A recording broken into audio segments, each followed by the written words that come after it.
India যে ছোটো ছোটো ইন্ডাস্ট্রি করে তুলছে, কটেজ ইন্ডাস্ট্রি, যেই ফেন্সি ডিলটা আমাদের দেশে আসে, ওই ফেন্সি ডিলটা কিন্তু ওরা খায় না।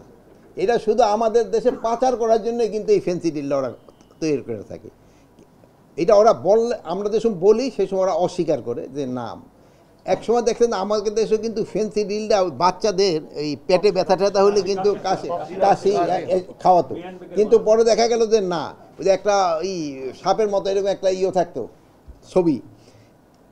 এটা ওই ইন্ডিয়া করতেছে, যে ভাই যেটা বলছে এটা সত্যি কথা।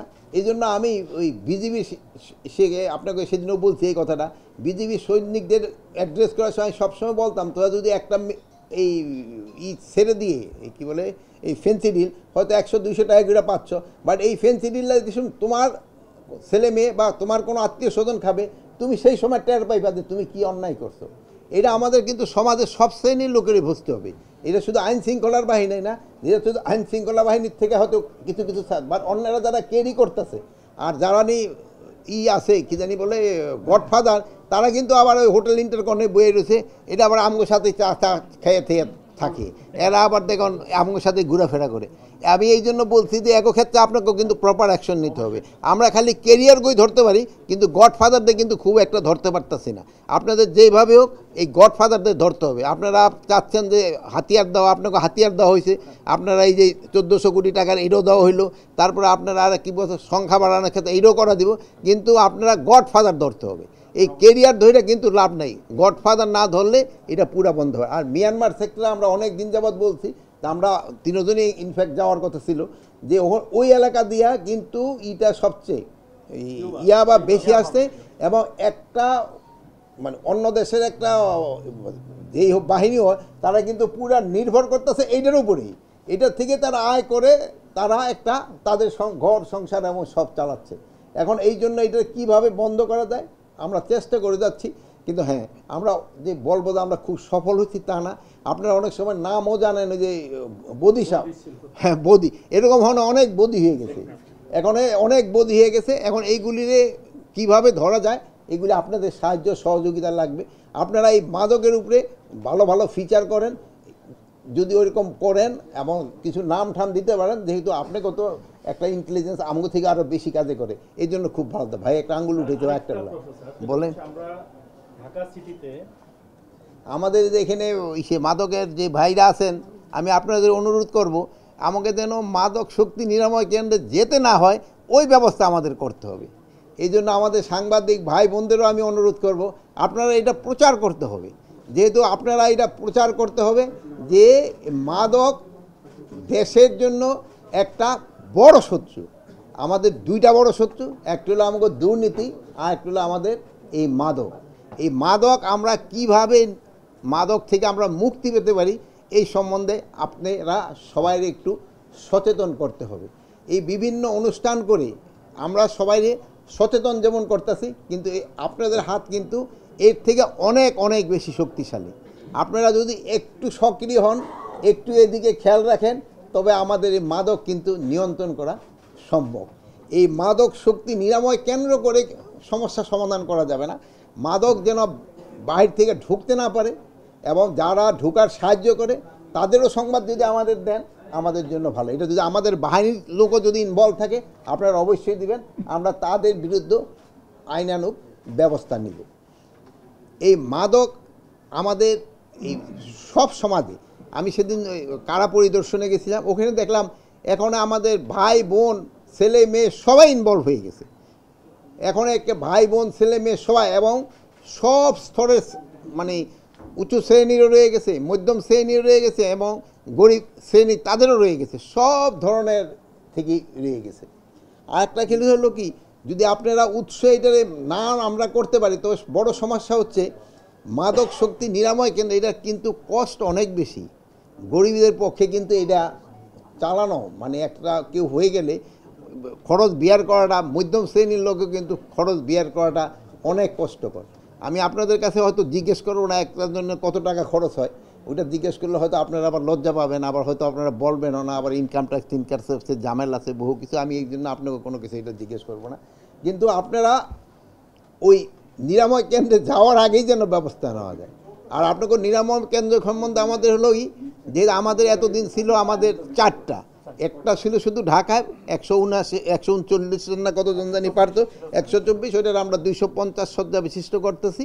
আরও আমরা 7টা ডিভিশনে, অন্য আগেও আমগো আরও 3টা ডিভিশনে ছিল, বাট ওইগুলো আমগো ভাড়া বাসায় ছিল। আরগুলি এখন আমরা আরও 7টায় করতেছি, এটা সব আমাদের নিজস্ব হবে, সব কিছু মিলে প্রায় 1400 কোটি টাকা হবে। তো আমি আশা করবো এই 1400 কোটি টাকা খরচ হওয়ার আগেই যেন এই মাদক নিরাময় কেন্দ্রে যেন কারো না ঢুকতে হয়। তা আমি আপনাদের জন্য দোয়া করব যেন এই মাদক নিরাময় কেন্দ্র যদি না থাকে, যেন আপনাকে কোথাও যেন ভালোভাবে প্রোভাইড হয়ে যান। তাহলে আবার আপনাকে এখানে যারা আছে তারাও ভাববেন যে তা আমাদের তো কোনো কর্মসংস্থান, আপনাকে জন্য একটা কর্মসংস্থানের ব্যবস্থা হয়, ওটারও ব্যবস্থা করা হবে। তবে এই জন্য আমাকে সবারই কিন্তু চেষ্টা করতে হবে। আপনারা সমাজে কিন্তু একটা খুব ভালো কাজ করে যাচ্ছেন, এই জন্য আপনাকে সবাইকে আমি ধন্যবাদ জানাই। আপনারা যদি যেহেতু আমাকে সরকারি লেভেলে অতটা আগে আসতে পারা যায় নাই, বাট আপনারা যেভাবে আগে আসছেন এই জন্য কিন্তু একটা সমাজে কিন্তু অনেক বড় ধরনের একটা প্রতিফলন হয়েছে। এরা যদি বাইরে থাকতো এবং একবার যদি ট্রিটমেন্টের পর আপনারা তাদের ভালো করে যে পাঠায় দিতেছেন, তা না হলে কিন্তু তারা একটা সমাজের লাইবিলিটি হয়ে থাকতো। এখনও তারা একটা সমাজের জন্য লাইবিলিটি, তারপরেও আপনার সাথে ট্রিটমেন্ট পাওয়ার পরে তারা ফিরে যাচ্ছে, ভালো হচ্ছে, 2-1 জন হয়তো আবার এডিক্টেড হয়ে আবার হয়তো আপনাদের কাছে ফিরে আসতেছে। বাট এই যে আপনাদের কাজের যে স্বীকৃতির জন্য আপনারা সবাই ধন্যবাদ, আমরা সবাই একটা হাততালি দিয়ে ওনাদের একটা ধন্যবাদ জানাই। আপনারা ভবিষ্যতে আপনারা এটা করে যাবেন এবং এইটা এমনভাবে করবেন যে আপনাদের পেশেন্টের সংখ্যা যেন দিন দিন কমতে থাকে, এক সময় যেন এই হসপিটালটা অন্য চিকিৎসার জন্য ব্যবস্থা হয়। এই মাদক যেভাবে হোক আমাদের সমাজ থেকে উচ্ছেদ করতে হবে। এই ছিল আমার কথা। এখন যদি কারো কোনো প্রশ্ন থাকে, আমার 2 সহকর্মী আছে আশেপাশে, তারও শুনেন। আমি এর আগে ওই যে আপনি যে ছেলেরা বললেন আবার আরেকটা বললেন, ওইটা আমি একটু বলায় অনেকে আবার রাগ হয়েছিল। তো আপনারা বললে কিন্তু সুবিধা যে হইলে তা আমার ক্ষেত্রে অ্যাকশন নিতে সুবিধা। আপনারা এটা বলেন এইটা যদি আপনারা লিখেন, এটা বললে ভালো। হ্যাঁ, এটা বলেন যে এই শ্রেণীর পোলাপানা করতেছে, এইটা খাচ্ছে। আপনারা যদি বলেন আমাদের শোনেন, আমাদেরও রেকর্ড থাকে, আর আপনারাও যদি পাঠান ওইটাও রেকর্ড থাকে। আপনারা যেটা পাঠান আমাদের 2 পিয়ারও থাকে, এরা কিন্তু সবাই কাইটা দেয় সকালে, যে আপনাকে রিপোর্টগুলি কিন্তু আমরা সবসময় দেখি, এইগুলি কিন্তু আমাকে খুবই কাজে দেয়।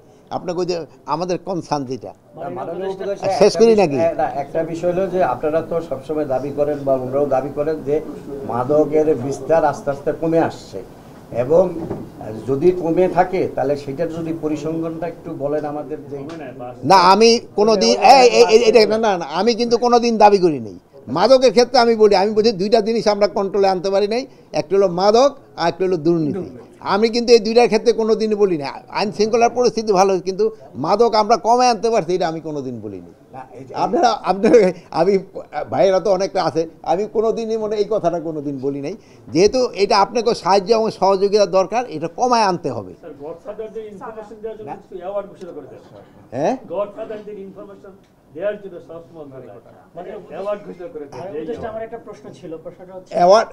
এখন হলে কি আমি আমাদের কলিগদের সাথে আলাপ না করে এই মুহূর্তে আমি হয়তো অ্যাওয়ার্ড ডিক্লেয়ার করতে পারবো না, বাট যারা ইনফরমেশন দেয় তাদের ডেফিনেটলি একটা তো অ্যামাউন্ট টাকা দেওয়া হয়। একটা প্রশ্ন ছিল, আমরা জানি যে সচিবালয় সবচেয়ে গুরুত্বপূর্ণ একটা জায়গা। গত বছর শুরুতে এর প্রশ্নটা আগে নিব, নাহলে আবার বৈষম্যের শিকার হবে। হ্যাঁ, বলো তুমি বলো।